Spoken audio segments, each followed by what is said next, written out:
Stefan Wolf. Thank you for joining us on Off the Shelf. My guests today are Sam and Peter Stamatis. Thanks for having us. Well, I understand that this is your first book together.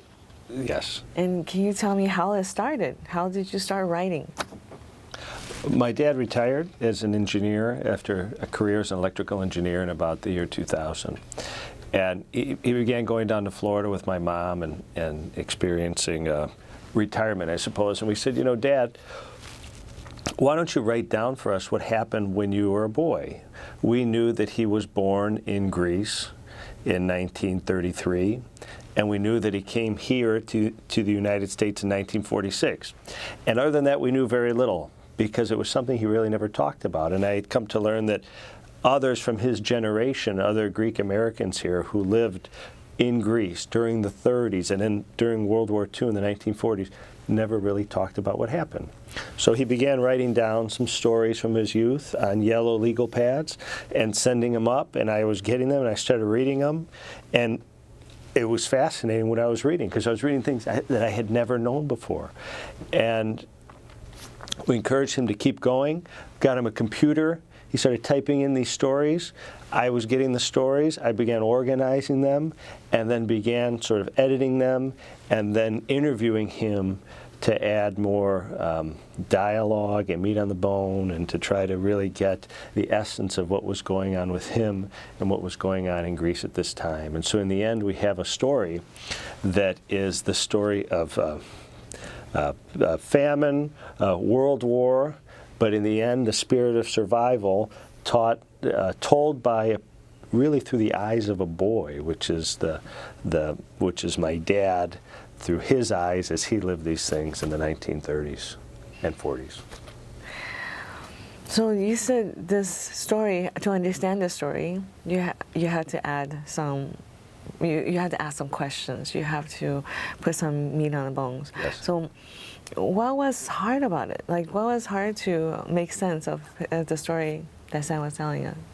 I think that, and I'll let you speak to it, but when he was writing it down, he was writing down very general things that had happened. We went here, we didn't have enough to eat, and so on and so forth. And to really dig in, and more importantly, for my dad to dig into what had happened so many years ago, we started setting up a regular schedule of meetings. So we would meet maybe 3 or 4 mornings a week at the Starbucks at Eden's Plaza. And we would sit down and we'd get there at about 6 in the morning and we would talk. And he would try to tell me as I was typing what happened during this time and what people said, okay? And nothing was coming out until you started telling it to me in Greek. And I said, tell me what everyone was saying in Greek. And then all of a sudden everything started coming out. And so he was talking in Greek and I was translating it as he was saying it in English. Really? So, is that how it happened? That's what happened. So you remember these events. The Oh, yes. Greek was essential. Those were real events that occurred. And to supplement what Peter said, the book contains, in essence, the life of a family consisting of 4 people, my parents and my brother, and the struggle that my father went through to keep us fed and well. So, and alive, too. Alive, Yeah, basically. and we had to overcome the invasion of the Italians in our area, the Germans, and the underground, the Greek guerrilla effort. Now, as far as I'm concerned, I'm not speaking about the entire Greece. I'm just speaking about what happened in my village, which is called Gargalani. Yes. At Gargalani, which is located in the southernmost eastern part of Greece. Okay? And in that area there, during the war... Southwest part of Greece. Southwest. Yeah, southwest part of Greece. The area is just beautiful from the point of view, from the eyes of a tourist. You go there, how beautiful it is. The trees, the olive groves, the oranges and all that, like Southern California. Added to that is the Aegean Sea, which is about 4 kilometers from us. We are located in a Plateau. About 300 meters above the main ground level. And from there, we can see the entire valley, starting all the way north, south to the city of Pylos. Tremendous view, breathtaking. If you get a chance, please. It sounds beautiful. I want to go already now. And it does. But during those days, yeah, it was all famine. Right. Famine. The Italians came as an occupying force. They came into my neighborhood, and they took half of our house, and they housed non-commissioned officers. Across the street was a dispensary, their dispensary, okay? And up and down the street were barracks for the Italian soldiers. Now, the Italian soldiers, as far as we were concerned, from our small pinnacle point of view, were excellent people. We learned to love them very much, and they liked us a lot, and any food they had in excess, they would pass it on to us.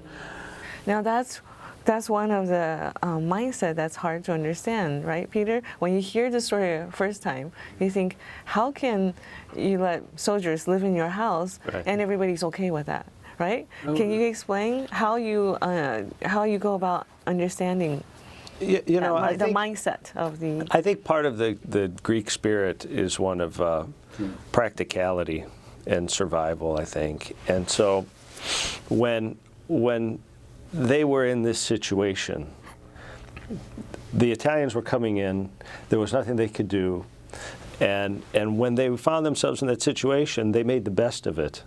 Because I think at the end of the day, they had, at least this particular family, had their eyes on leaving and coming to America. Why? Because my grandfather had lived here in the 1920s and had become a citizen. So somewhere planted in their heads was the idea that if we can just survive this, if we can get through the occupation, if we can get through the war, if we can get to the Civil War that happened after, and we can get our papers and get out of here, there's bigger things in store for us. So I think that was what kept this one particular family going. Also, it helped that the Italians there. Now, I've heard other stories. We've talked to a lot of people who said, you know, where we were, the Italian army was not that gracious.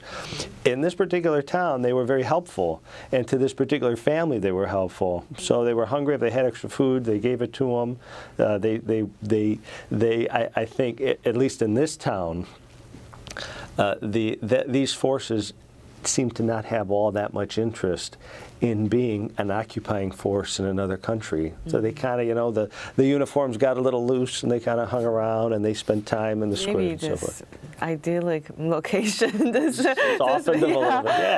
beautiful view. It just makes people want to stop thinking about war, right? It really is beautiful. Yes. You have been visited, have you? Yeah, so we took 2 trips there for research, preparing for the book, and went around and went to a lot of the places that we write about in the book. There were things that happened during the war. There were battles in the war that happened. We visited these places, so on 2 occasions. Were any parts bombed during the war? Yeah, there was bombing. There were raids.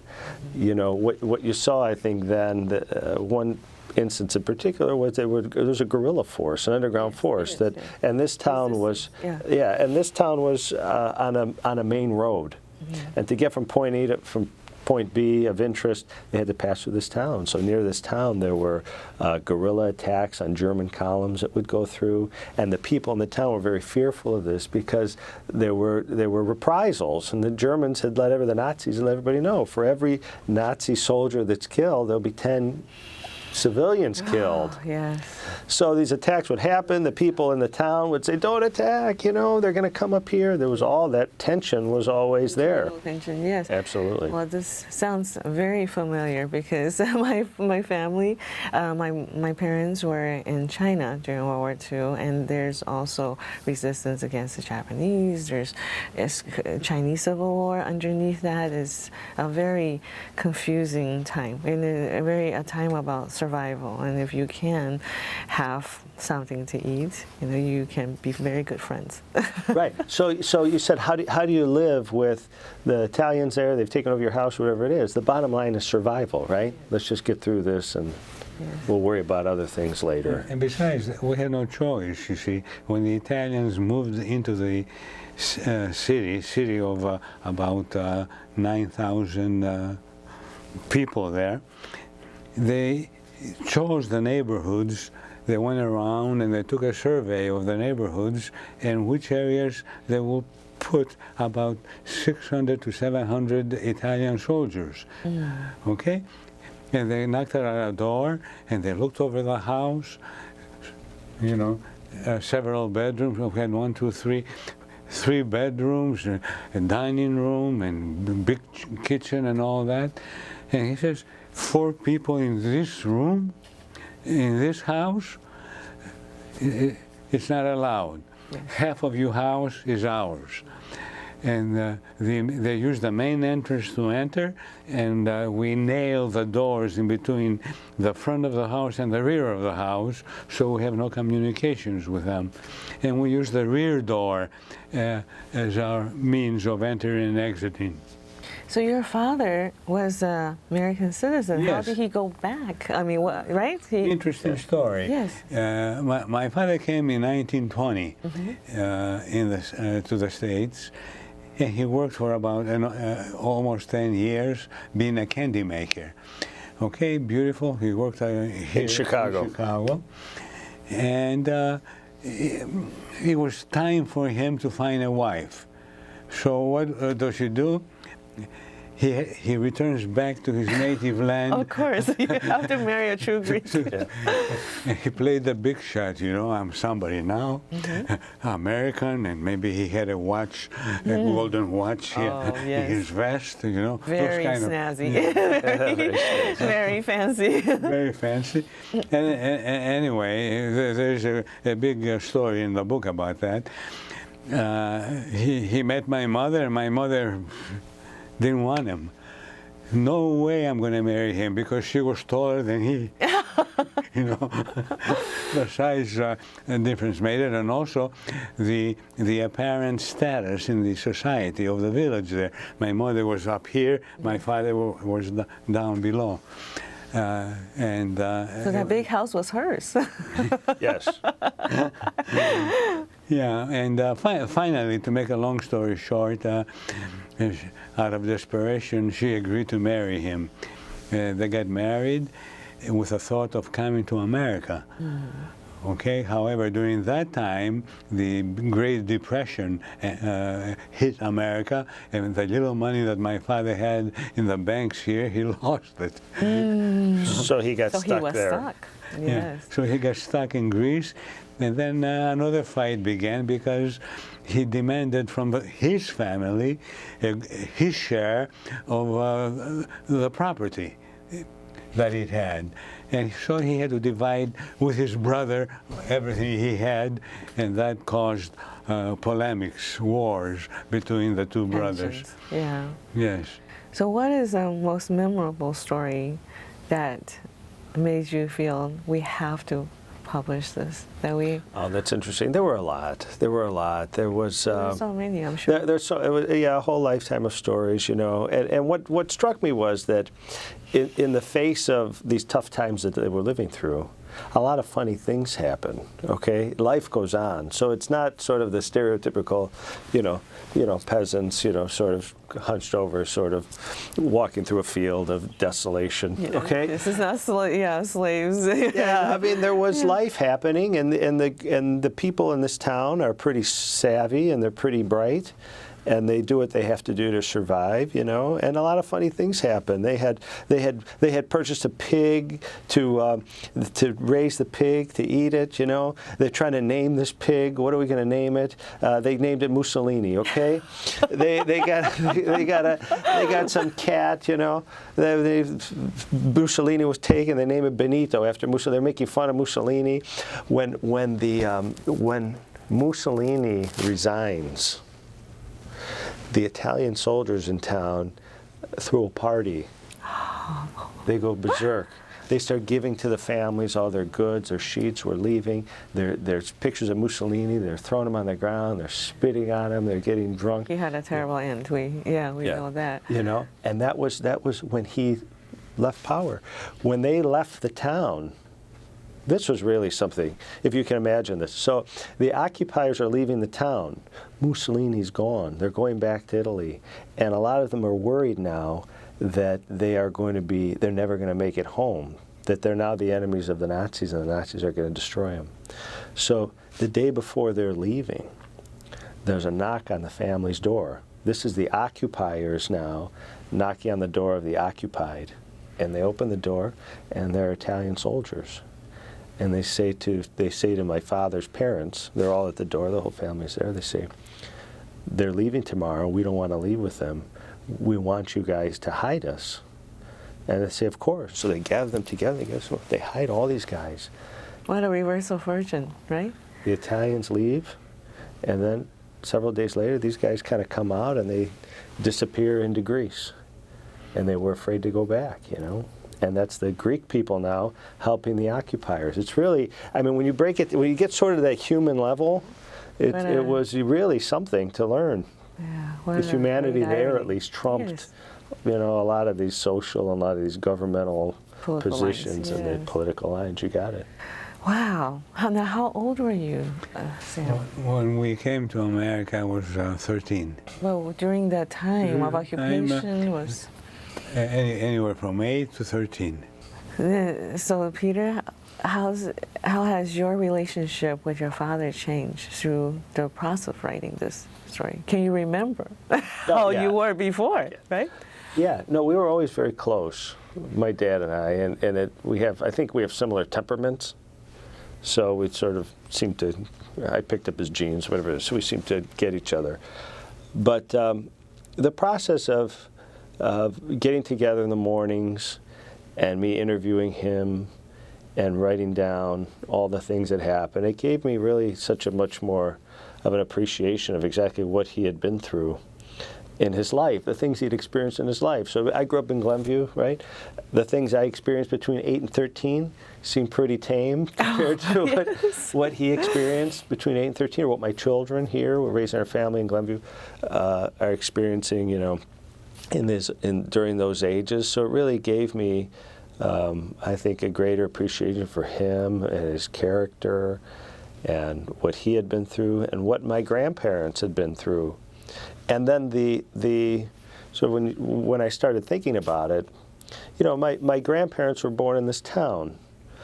It really is, it's beautiful, but it's kind of a small town in the middle of nowhere, you know, at least isolated in a way. Yeah.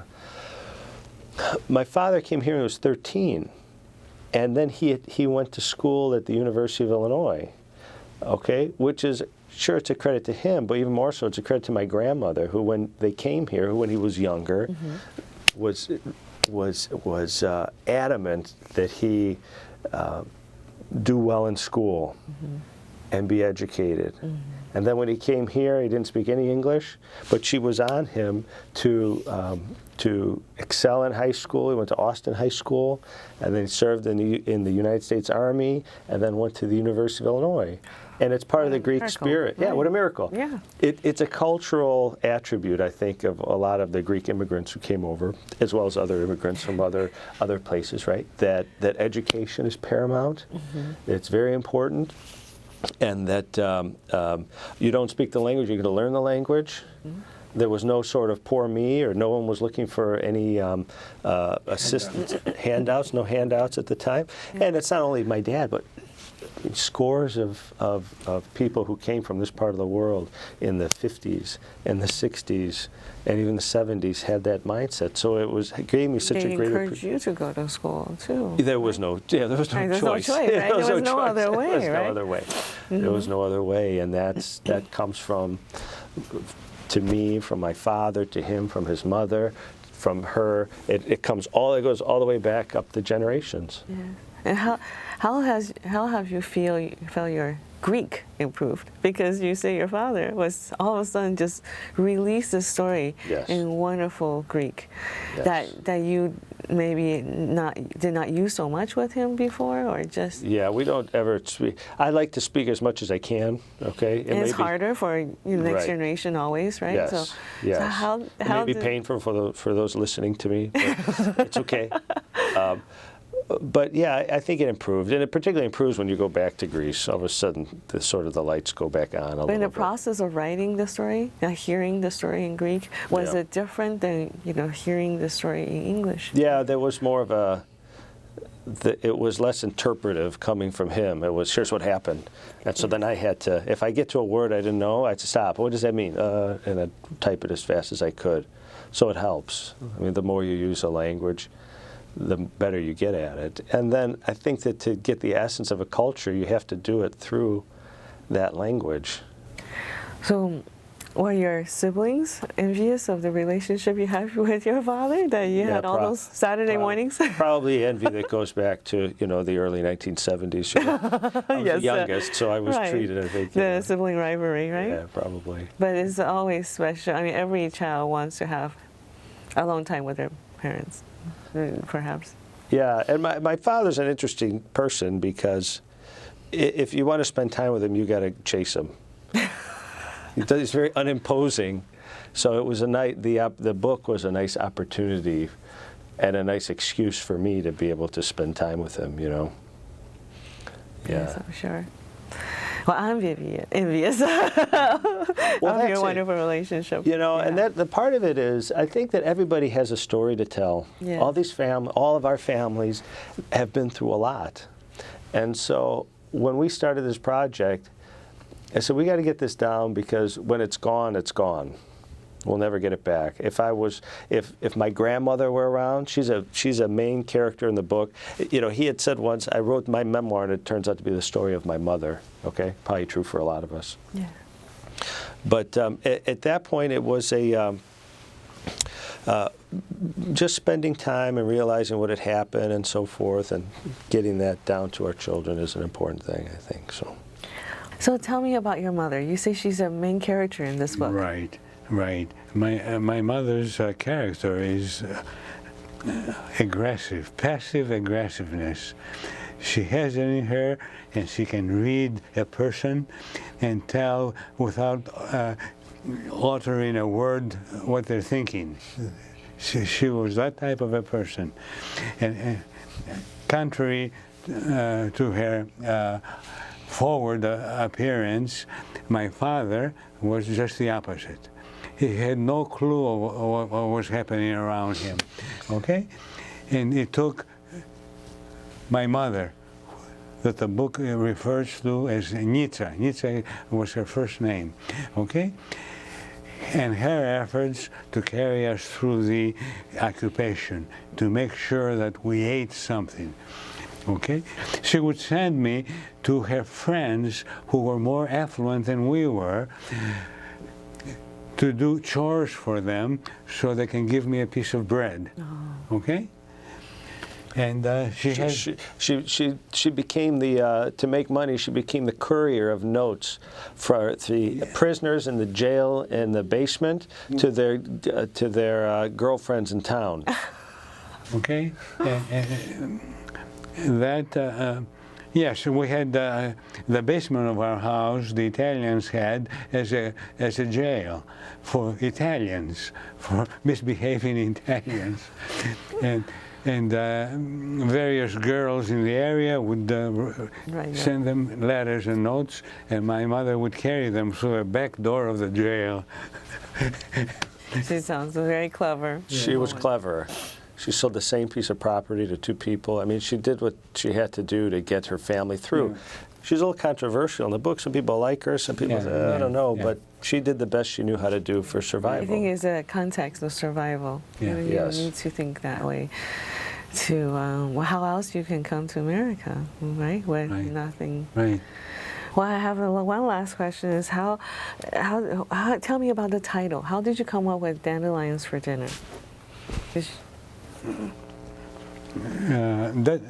Dandelions for Dinner is the title that depicts the situation we were confronted in my village, which is famine. There were months and months and months of famine, and the only thing left, the fields were barren. Okay, the only thing that was left was dandelions growing everywhere.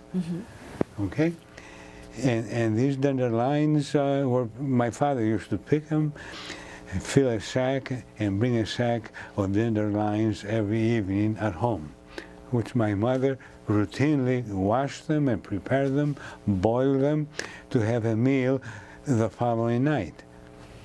And if nothing else, if we did not have anything else, we surely had dandelions. Thank you for watching. My guests today were Sam and Peter Stamatis. Join me next time for Off the Shelf. I'm Yvonne Wolf. Thank you, Yvonne. Thank you, Yvonne. Thanks for having us.